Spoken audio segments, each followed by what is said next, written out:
नमस्कार, स्वागत है आपका नेटवर्क न्यूज में। आपके साथ मैं हूं सपना दुबे। अयोध्या राम जन्मभूमि बाबरी मस्जिद विवाद की सुप्रीम कोर्ट में चल रही सुनवाई पर पूरे देश की नजर है। हर कोई इस अयोध्या मामले पर सुप्रीम कोर्ट के फैसले का इंतजार कर रहा है। सुप्रीम कोर्ट की संविधान पीठ इस मामले पर 6 अगस्त से रोजाना सुनवाई कर रही है। इस केस के साथ दोनों पक्षों की धार्मिक आस्थाएं जुड़ी हुई हैं।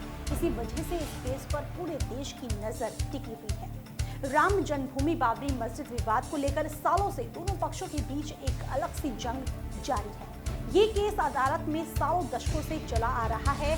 नेता इस मुद्दे पर अपनी राजनीतिक रोटियां तो जरूर सेकते हैं, लेकिन इसे सुलझाने की पहल कोई नहीं करता है। शिवसेना प्रमुख उद्धव ठाकरे हमेशा ही राम मंदिर को लेकर बयान देते रहते हैं, जिनके कारण वो चर्चाओं में भी आ जाते हैं। अब एक बार फिर शिवसेना अध्यक्ष उद्धव ठाकरे अयोध्या राम मंदिर को लेकर कानून बनाने की मांग को लेकर वो एक बार फिर सुर्खियों में आ गए हैं। आगे और जानकारी दें उससे पहले आप चैनल को सब्सक्राइब जरूर कर लें, साथ ही बेल आइकन को जरूर दबाएं, जिससे हर अपडेट आप तक पहुंच पाए।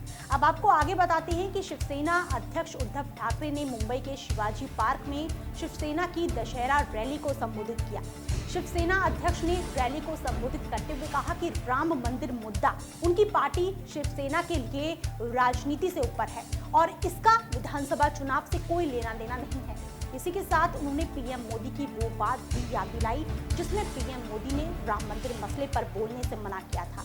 उद्धव ठाकरे ने कहा कि पीएम मोदी ने राम मंदिर पर बोलने से मना किया है क्योंकि राम मंदिर मामला इस समय सुप्रीम कोर्ट में है, लेकिन ये मामला पिछले 35 सालों से लंबित पड़ा है। उद्धव ने तंज कसते हुए कहा कि ये मामला 35 साल से लंबित है। अदालतें उस दिन बंद रहती हैं जिस दिन राम ने रावण का वध किया था और जिस दिन अपने घर लौटे थे उस दिन भी अदालत बंद रहती है, यानी दशहरे और दीपावली पर सरकारी छुट्टी होती है। लेकिन सुप्रीम कोर्ट में मुद्दा ये है कि क्या राम ने अयोध्या में जन्म लिया था। शिवसेना प्रमुख ने कहा कि इस महीने इस मामले पर फैसला आ जाएगा और अगर ऐसा नहीं होता है तो हम अपनी बात पर अड़े रहेंगे कि अयोध्या में राम मंदिर बनाने के लिए विशेष कानून बनाया जाए। उद्धव ठाकरे ने कहा कि शिवसेना राम मंदिर की मांग राजनीति के लिए नहीं कर रही है। हम इसके लिए प्रतिबद्ध हैं क्योंकि जब हमें धनुष और बाण चिन्ह के रूप में मिले थे उस वक्त तो राम मंदिर का मामला भी नहीं था। राम मंदिर के साथ साथ उद्धव ने यहां बीजेपी के साथ गठबंधन के फैसले का बचाव करते हुए उद्धव ठाकरे ने कहा कि बीजेपी के साथ गठबंधन प्रदेश के भले के लिए किया गया है। हमें कुछ समझौता करना था। मैं उन शिव सैनिकों से माफी मांगता हूँ जिनकी सीट गठबंधन के सहयोगियों को गई।